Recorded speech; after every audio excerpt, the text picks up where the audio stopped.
everyone, welcome to Yachting International Radio. You're with Karine, Rayson from the Crew Coach, and today I have one of our almost graduates of the Advanced Leadership Course, which is a very intense course. So Donne Hodges, to get this far is pretty incredible. Congratulations, and so lovely to have you here to share your wisdom with regards to a particular topic that we are choosing to hone in today, which is collaboration.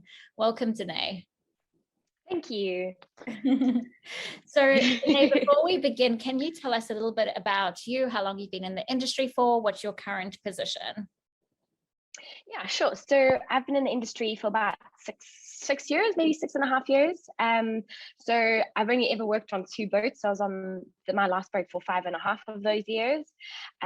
So yeah, I've worked my way up from junior stew to chief stew. So I was chief stew for this last mid-season, and I'm currently on a sabbatical, just taking a few months off before I go back to yachting next year. Beautiful.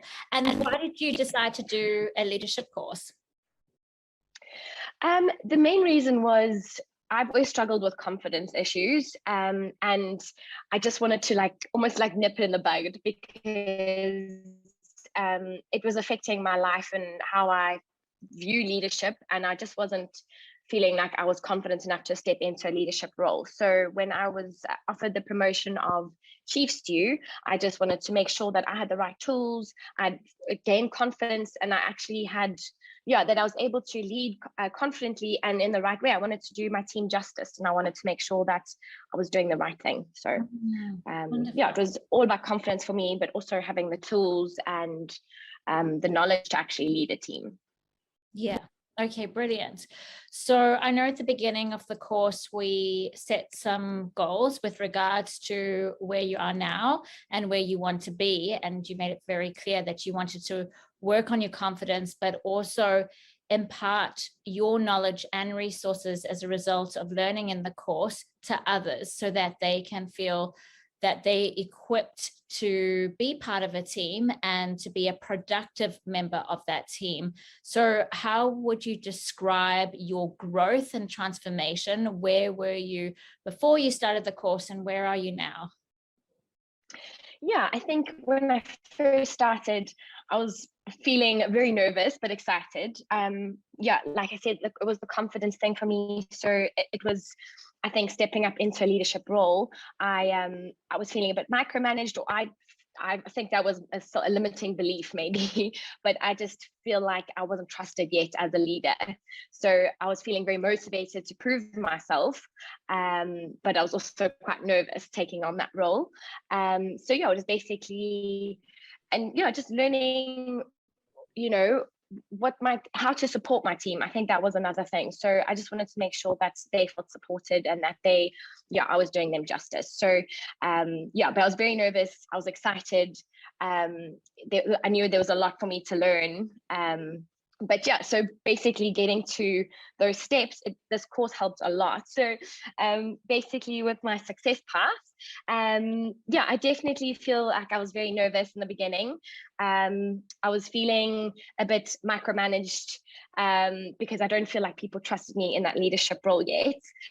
I definitely wanted to prove myself. So I knew there was a lot to learn, and I was feeling very motivated to do it. So by the end of the course, we worked on a lot of, it's basically getting to understand who you are as a person, what makes you tick, using your strengths and building on them to actually support your team. So by the end of, to this point now, where I've got to actually feel a lot better and where I'm at with confidence, I can a lot better at setting boundaries. I'm a lot better at clear communication. I'm feeling a lot more confident in my role and how to support my team. So it's been really good, but it's been obviously a slow, long process, and it's been a lot of self-reflection and self-evaluation to get to this point. But it's been really good, because you've had to dig deep and actually figure out who you are as a person and who you want to be as a leader, which is really good. Absolutely. And it's funny that you say that, because I don't know if I was listening to a podcast or something, and they said in order to lead, you need to know yourself first before you learn how to lead others. And that's exactly what definitely you described. Yeah. Okay, fantastic. Now, from memory, I remember you saying that the collaboration module is one of your favorite modules. Was that right? Was it you? Yeah. Okay. Yeah, and I absolutely love this module. Why? Why did you love it so much? I think it's so important for me. Like, I work best in a team. I bounce off other people's ideas, and it's important for me to get that. It creates, well, that's where you get the creative juices flowing. I think you more likely to solve problems or like make people feel a sense of belonging. People, I think for me, when I was a junior student, I loved it when my chief steward would ask me for my opinion, or like, we could collaborate on whether it was table settings or whatever it was. I felt like I was really part of the team and that my opinion was valued. So that made me feel like a sense of belonging in the team. So I think that's always been important for me to create that within my own team. So yeah, it's just about, for me, it's the brainstorming, it's working with your team, rather than just delegating tasks and letting them just follow through. So yeah, I absolutely love working within that team. Okay, so in terms of a fractured team environment where the crew are not collaborating, they might be doing their own thing, so they are segregated, choosing to be isolating and not communicating effectively. What characteristics have you seen with regards to a team that is not collaborating? So anything that you would add to that? Yeah, that there's always a deeper meaning behind that, why someone's so resistant to it. So that might have something to do with crew culture as well, and maybe the vibe on board isn't good. Maybe people don't feel that they can be vulnerable, or that their opinions aren't trusted enough to actually offer their opinion on things. So I think it could also be fear-based. It's maybe when people feel like their position has been challenged, or if maybe they feel a bit threatened. I think that's what I've seen quite a lot. So they're not open to collaboration is when they feel their position is threatened. But yeah, I think it's trying to work out what's with that individual. If you have individuals in the team that aren't willing to collaborate, I think it's actually getting to the point of it and finding out what the deeper meaning is behind it. So yeah, it's just figuring out where that resistance is coming from. Perfect. So what tools have you learned in order to find out where that resistance is coming from? Yeah, I think it's just obviously being aware of what's going on, just asking the question, really checking in with them you don't have to be like overbearing and ask a million questions, but it's just figuring out what's going on in their life. That's maybe something's happening at home, or maybe they're not happy at work, but it's just making use of active listening. So making sure that they feel heard. So yeah, basically asking them the right questions, actually listening to them, and then repeating back what they've said, so to make sure that you're on the same page, and then try to work it out together. I think that also opens up discussion where you can, maybe there's another issue that you could figure out together. And that way also, I think you're developing a stronger relationship with that person when you're able to open them up and get down to the problem. Maybe it's something they're not happy with you, but at least it's opened the doors up to, let's fix this and let's get on the right track again. Communication. Yeah, absolutely. Yeah. Okay. So in terms of you working on board, have you ever been in that space or position where there was tension and perhaps conflict, and you had to bring the team together to a more positive environment and harmonious relationships? Yeah, I think it does happen, especially during season when everyone's tired, everyone's overworked. There's not much, sometimes it does get to the point where it's every man for themselves mentality. And that's hard because you don't see people pitching in when you need them to do it the most, So I think it always helps just to, for me, it's always like getting people to come together again, like just showing an interest in them, asking them how they're doing. I like to help out if they need help. I think it's just, there has been times where, you've really had to like bring the teams together by just doing fun activities on the one day off you have, like making sure that you're doing something with the crew, that everyone's feeling included. It's building those relationships with the individual crew members within your team and as the crew as a whole. So It's a bit of a balancing act, and it's sometimes you don't get those days off where you don't have the time to like to have these cool crew days to bond and things. So it is trying to make work fun at the same time, and feeling heard and that they're happy, or as happy as you can be on charter. But it's just, I think it's checking in and making sure that everyone's like okay. And I think that already fosters a lot of teamwork and collaboration. 100%. And that also builds culture. So all those different elements that you've described, those different behaviors, is what contributes to the culture on board.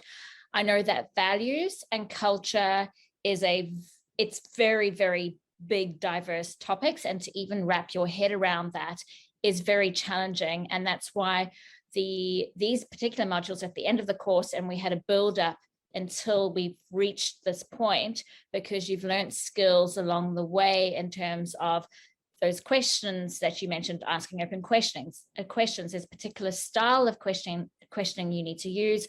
What is vulnerability? What is empathy? What motivates crew? What are the intrinsic rewards? What are the extrinsic rewards? And going back to values as well, like if we don't understand our values, the team's values, then we can't create the overall vessel's values. So with the knowledge, and in terms of you having experienced and worked in the industry for so long, I know when I was working in the industry as crew 10 years ago, we never spoke about values. We never spoke about culture. It was, I don't know how to describe it. It is what it is. But definitely behaviors contribute to the atmosphere and the feel and the overall culture. But how would you, or what would you say to heads of departments in terms of, if you are looking to develop a positive culture, where do you begin? I think the main thing is actually, finding out what the vision of the boat is, what are the values of the boat, and defining that so that all the HODs on the same page. I think that's important, is that what are the boat's values? And then once you have a clear understanding of what the boat's values and what the boat's values are, you can include that into your crew culture. So that's when you can actually learn about your individual team members' values and using them and their strengths and weaknesses, and actually all adding that to crew culture. So I think it's also about doing workshops. What can we do as a team to ensure that there's a safe and healthy crew culture on board? What are we contributing to it? So maybe you can make a list, and then you could do that with your own individual team, and then bring it to the crew as a whole. And I think it's just understanding what the boat's values are, where our values are in alignment with them, and then actually working towards making it a better culture. So what are we actively doing to contribute to this healthy crew culture? Brilliant. Thank you so much, Donne. I think we'll wrap it up there, because the advice you're giving and the recommendations is so amazing, and probably for our listeners so overwhelming. They're like, oh my gosh, this is so good. This is so good. I want to write it down. So we'll let them digest that. And I'm sure you're more than happy if they reach out to you to ask more questions and share ideas. And they're most welcome to reach out to myself as well.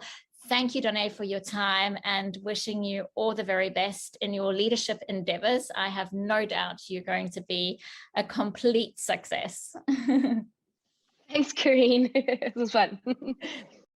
Hi, everyone. Karine from the Crew Coach here. If you are interested in the accredited Guest IAMI Advanced Leadership Course, do get in touch, as the places fill up very quickly. You can contact me at karine@thecrewcoach.com. That's Karine, or you can find me on social media, Facebook and Instagram. Send me a DM and I'll get back to you as soon as I can. Take care. Bye.